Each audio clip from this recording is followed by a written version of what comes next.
ক্ষুধার্ত বাঘের মতো বিভিন্ন প্রতিষ্ঠানে গিয়ে আপনারা মব তৈরি করছেন, চেয়ার পরিবর্তন করার চেষ্টা করছেন এবং দলের টপ টু বটম আপনাদের নিয়ন্ত্রণে নেই। না না, সাহেব মুস্তাফিজ এটা যেটা বলেছে সব প্রতিষ্ঠানে মাচ্ছর ন্যায় মব, এইটা আমি এখন পর্যন্ত কোথাও দেখিনি।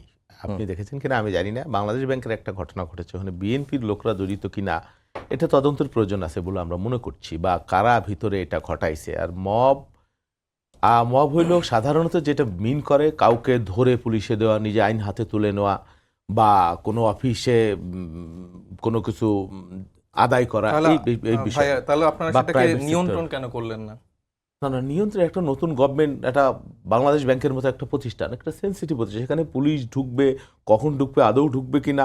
আর এমন তো কোনো ঘটনা ঘটে নাই যে বাংলাদেশ ব্যাংকের চেয়ারম্যানকে, গভর্নরকে চেয়ার থেকে টেনে হেসড়ে তারা বের করে ফেলছে, বা প্রতিবাদ করার ভাষা তো সবারই আছে। এখন আপনি বলতে পারেন যে সে ব্যাংকে কেন হবে, সেটা আপনি তো প্রতিবাদ করছেন, এই যে পুলিশকে গালিগালাজ করছেন একেবারে পুলিশের সামনে, তার বাপ দাদা 14 গোষ্ঠী ডিসি মাসুদ অমুক তমুক, এটা তো গণতন্ত্রের ভাষাও বলতে পারেন আপনি।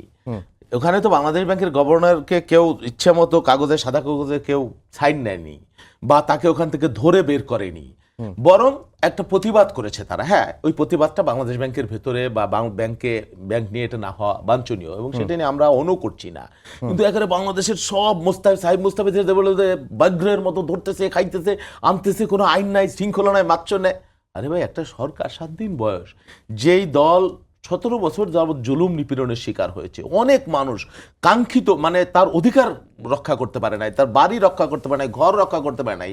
একজন মানুষ চাকরি করছে তার জুনিয়রের অধীনস্থে বছরের পর বছর, তো সেই মানুষের মধ্যে তো ক্ষোভ থাকতেই পারে, কিন্তু কোথায় হলো ক্ষোভের প্রকাশটা আমি জানি না।